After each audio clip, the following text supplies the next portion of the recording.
हजुर नमस्ते, शुभ बिहानी।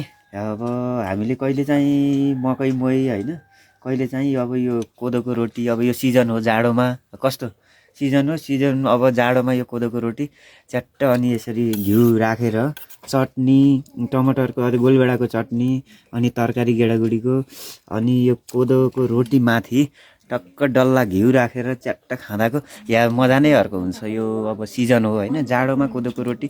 अब जस्तो अब त्यसमा घिउ हालेर पकाएर हुँदैन। कोदोको रोटीको स्पेसल गुण भनेको टक्कै के भन्छ, आगोमा फर्काइ फर्काइ सेकाएर हल्का खरानी लागेको टकटक्याएर। अब यो याद चाहिँ आउँछ, सबैलाई याद आउँछ पुरानो होइन। पहिला पहिला त झन् बेसरी खाजा नि यो कोदो कोदो भनेर।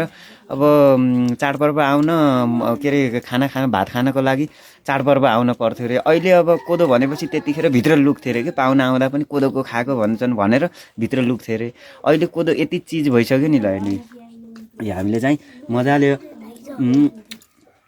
कोदोको रोटी घिउ टक्क यसरी घिउमा यसरी डल्ला घिउ राखेर ठ्याक्क आगोमा भुङ्ग्रोमा सेकाइ सेकाइ फर्काएर अहिले चाहिँ यो कोदो चिज भइसक्यो कि जे कुराको पनि पुराना चिजहरू अहिले नयाँ अब एकदम मोडर्न हुँदै गएका छन् कि। पहिला बुवा अब बाबुबाजेका पालादेखि सबै नै कोदोको रोटी टक्क मेला पाता यताउता जाँदा खाजा। अब आजकल त अब अनलाइन अरे, अब खाजा पनि प्याकिङ अनलाइन। खेतमा गयो ठ्याक्क मोबाइल खोल्यो, अनलाइनमा वहीँ प्याकिङ।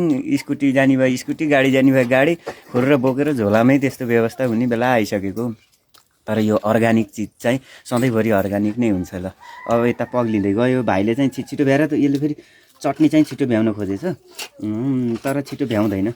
अब यति खाएर छ्याट्ट आफ्नो खेतबारीको काम गर्न सकियो भने आनन्द बडो स्वाद आउँछ। तपाईँहरूले पनि यो सिजनमा कोदो खानु होला, यसले चाहिँ औषधिको पनि काम गर्छ। हामी त यतैतिर लागेका छौँ। नमस्ते, शुभ दिन।